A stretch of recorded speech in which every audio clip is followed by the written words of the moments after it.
जय श्री राम दोस्तों, कैसे हैं आप सब। आशा करती हूँ आप सब बहुत अच्छे होंगे। दोस्तों, आज हम पद्म पुराण के सृष्टि खंड के 9वें अध्याय का वर्णन सुनेंगे, जिसमें चंद्रमा की उत्पत्ति का वर्णन किया गया है और यदुवंश एवं सहस्त्रार्जुन के प्रभाव का वर्णन किया गया है। साथ ही साथ चंद्रवंश की उत्पत्ति कैसे हुई इसका भी वर्णन किया गया है। आपको कथा बहुत अच्छा लगेगा। आप वीडियो को लास्ट तक ज़रूर देखिएगा और कथा श्रवण जरूर करिएगा। आइए हम पद्म पुराण की कथा के माध्यम से चंद्रवंश की उत्पत्ति का वर्णन सुनते हैं। भीष्म जी ने पूछा, समस्त शास्त्रों के ज्ञाता पुलस्त्य जी, चंद्रवंश की उत्पत्ति कैसे हुई? उस वंश में कौन कौन से राजा अपनी कीर्ति का विस्तार करने वाले हुए? पुलस्त्य जी ने कहा, राजन, पूर्व काल में ब्रह्मा जी ने महर्षि अत्रि को सृष्टि के लिए आज्ञा दी। तब उन्होंने सृष्टि की शक्ति प्राप्त करने के लिए अनुत्तर नाम का तप किया। वे अपने मन और इंद्रियों के संयम में तत्पर होकर परमानंद ब्रह्म का चिंतन करने लगे।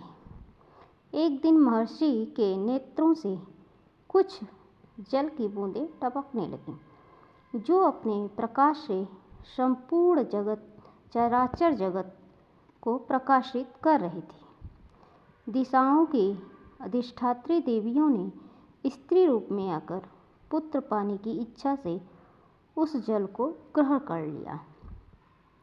उनके उदर में वह जल गर्भ रूप से स्थित हुआ। दिशाएं उसे धारण करने में असमर्थ हो गईं, अतः उन्होंने उस गर्भ को त्याग दिया। तब ब्रह्मा जी ने उनके छोड़े हुए गर्भ को एकत्रित करके उसे एक तरुण पुरुष के रूप में प्रकट किया, जो सब प्रकार के आयुधों को धारण करने वाला था। फिर उस तरुण पुरुष को देव शक्ति संपन्न सहस्त्र नामक रथ पर बिठाकर अपने लोक में ले गए। तब महर्षियों ने कहा, ये हमारे स्वामी हैं। तदंतर ऋषि, देवता, गंधर्व और अप्सराएं उनकी स्तुति करने लगीं। उस समय उनका तेज बहुत बढ़ गया। उस तेज के विस्तार से इस पृथ्वी पर दिव्य औषधियाँ उत्पन्न हुई। इसी से चंद्रमा औषधियों के स्वामी हुए तथा द्विजों में भी उनकी गणना हुई। वे शुक्ल पक्ष में बढ़ते हैं और कृष्ण पक्ष में सदा क्षीण होते रहते हैं। कुछ काल के बाद प्रचेताओं के पुत्र प्रजापति दक्ष ने अपनी 27 कन्याएं, जो रूप और लावण्य से युक्त तथा अत्यंत तेजस्विनी थीं, चंद्रमा को पत्नी रूप में अर्पण की। तत्पश्चात चंद्रमा ने केवल श्री विष्णु के ध्यान में तत्पर होकर चिरकाल तक बड़ी भारी तपस्या की। इससे प्रसन्न होकर परमात्मा श्री नारायण देव ने उनसे वर मांगने को कहा। तब चंद्रमा ने यह वर मांगा, मैं इंद्रलोक में राजसू यज्ञ करूँगा। उसमें आपके साथ ही संपूर्ण देवता मेरे मंदिर में प्रत्यक्ष प्रकट होकर यज्ञ भाग ग्रहण करें। शूलधारी भगवान श्री शंकर मेरे यज्ञ की रक्षा करें। तथास्तु कहकर भगवान श्री विष्णु ने स्वयं ही राजसू यज्ञ का समारोह किया। उसमें अत्रि, होता, भृगु, औध्वर्यु और ब्रह्मा जी उद्गाता हुए। साक्षात भगवान श्रीहरि ब्रह्मा बनकर यज्ञ के दृष्टा हुए तथा संपूर्ण देवताओं ने सदस्य का काम संभाला। यज्ञ पूर्ण होने पर चंद्रमा को दुर्लभ ऐश्वर्य मिला और वे अपनी तपस्या के प्रभाव से 7 लोकों के स्वामी हुए। चंद्रमा से बुध की उत्पत्ति हुई। महर्षियों के साथ ब्रह्मा जी ने बुध को भूमंडल के राज्य पर अभिषिक्त करके उन्हें ग्रहों की समानता प्रदान की। बुध ने इला के गर्भ से एक धर्मात्मा पुत्र उत्पन्न किया, जिसने 100 से भी अधिक अश्वमेध यज्ञों का अनुष्ठान किया। वह पुरुरवा के नाम से विख्यात हुआ। संपूर्ण जगत के लोगों ने उसके सामने मस्तक झुकाया। पुरूरवा ने हिमालय के रमणीय शिखर पर ब्रह्मा जी की आराधना करके लोकेश्वर का पद प्राप्त किया। वे 7 द्वीपों के स्वामी हुए। केसी आदि दैत्यों ने उनकी दासता स्वीकार की। उर्वशी नाम की अप्सरा उनके रूप पर मोहित होकर उनकी पत्नी हो गई। राजा पुरूरवा संपूर्ण लोकों की हितैषी राजा थे। उन्होंने 7 द्वीप, वन, पर्वत और काननों सहित समस्त भूमंडल का धर्मपूर्वक पालन किया। उर्वशी ने पुरूरवा के वीर्य से 8 पुत्रों को जन्म दिया। उनके नाम ये हैं: आयु, दृढ़ायु, वश्यायु, धनायु, वृत्तिमान, वसु, दिविजात और सुबाहु। ये सभी दिव्य बल और पराक्रम से संपन्न थे। इनमें से आयु के 5 पुत्र हुए: नहुष, वृद्धशर्मा, रजि, दंभ और विपाप्मा।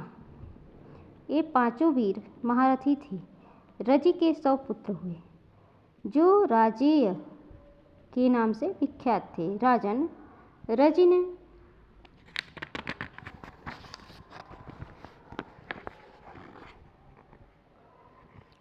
तपस्या द्वारा पाप के संपर्क से रहित भगवान श्री नारायण की आराधना की। इससे संतुष्ट होकर श्री विष्णु ने उन्हें वरदान दिया, जिससे रजि ने देवता, असुर और मनुष्यों को जीत लिया। अब मैं नहुष के पुत्रों का परिचय देता हूँ। उनके 7 पुत्र हुए और वे सब के सब धर्मात्मा थे। उनके नाम यह हैं: यति, ययाति, संयाति, उद्भव, पर, नियति और विद्यासाति। ये 7 अपने वंश का यश बढ़ाने वाले थे। उनमें यति कुमार अवस्था में ही वानप्रस्थ योगी हो गए। ययाति राज्य का पालन करने लगे। उन्होंने एकमात्र धर्म की ही शरण ले रखी थी।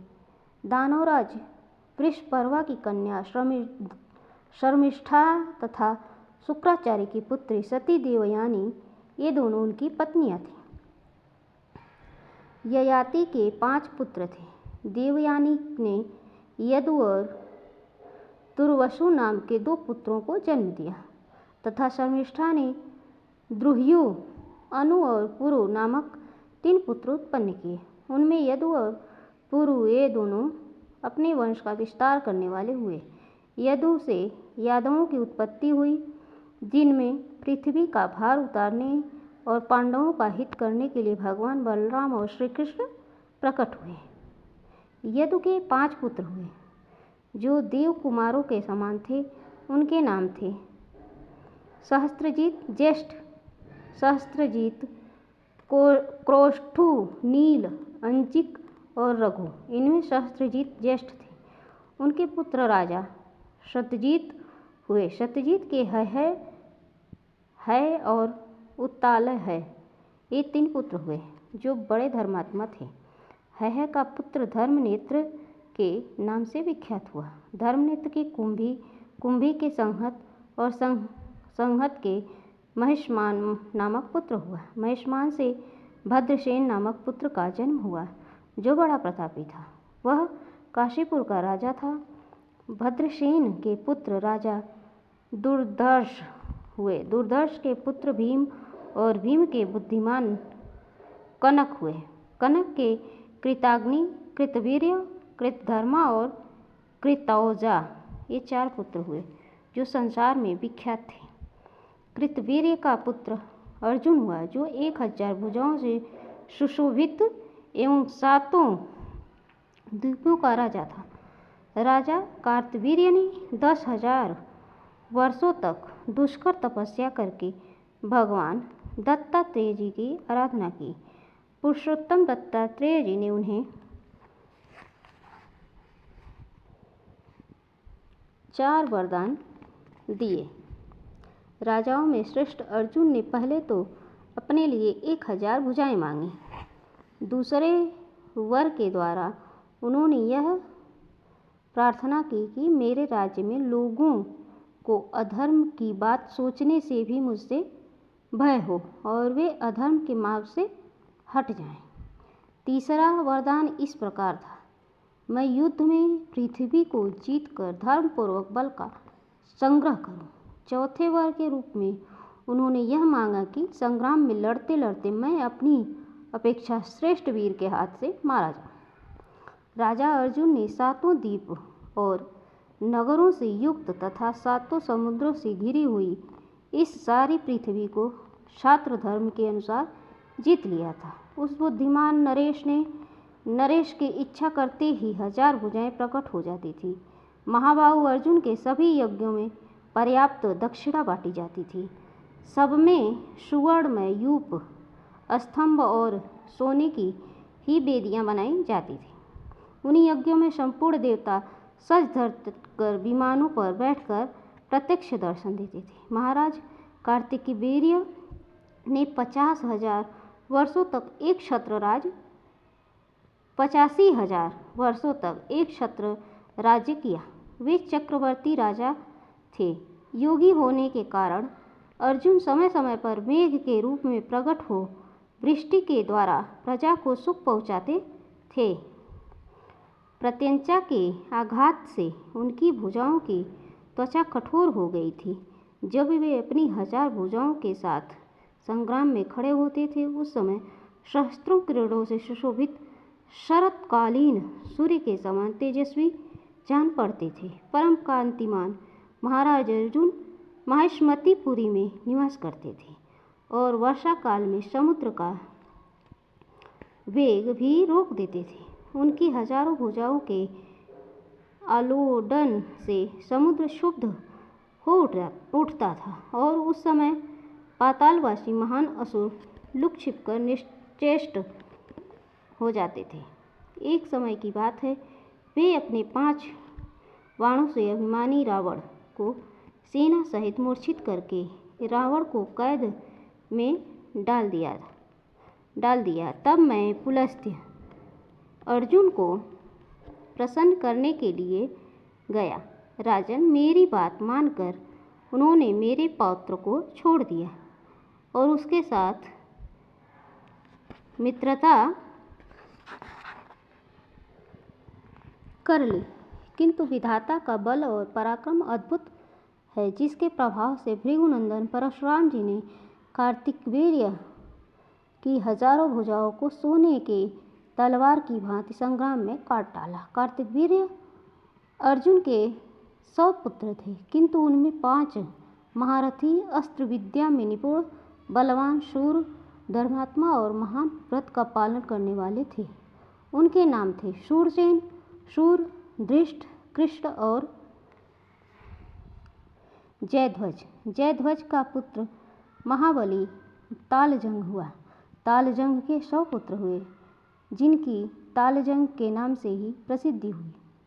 उन हैहय वंशीय राजाओं के 5 कुल हुए, वितिहोत्र, भोज, अवंती, तुंडकेर और विक्रांत।